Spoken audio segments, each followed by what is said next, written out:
মই নতুন অসমৰ সপোন দেখিছে। কেইদিনমান আগত মাত্ৰ এডিআৰই পৰীক্ষা হৈ গৈছিলে। ৰিজাল্ট দিব ফেব্ৰুৱাৰীৰ শেষ সপ্তাহত নহলে মাৰ্চৰ প্ৰথম সপ্তাহত।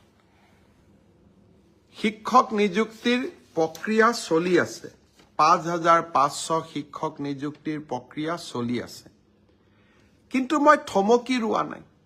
৫,৫০০ নিযুক্তিৰ প্ৰক্ৰিয়া চলি থকাৰ সময়তে নতুনকৈ আকৌ ৪,৫০০ পদৰ আমি বিজ্ঞাপন দিলোঁ। এটা এডিআৰই পৰীক্ষাৰ ফলাফল দিম আৰু লগে লগে নতুন পদৰো আমি বিজ্ঞাপন মুকলি কৰি দিম। আশা স্তব্ধ হ'ব নোৱাৰে।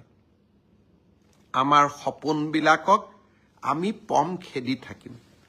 আৰু যিসকলে চৰকাৰী কৰ্মসংস্থাপন নাপাব তেওঁলোকৰ কাৰণে মুখ্যমন্ত্ৰীৰ আত্মনিৰ্ভৰ অসম, ছেমি কণ্ডাক্টৰৰ দৰে অজস্ৰ উদ্যোগ আমি সকলোৰে বাবে এখন সপোনৰ অসম ভূমি আমি নিৰ্মাণ কৰিম।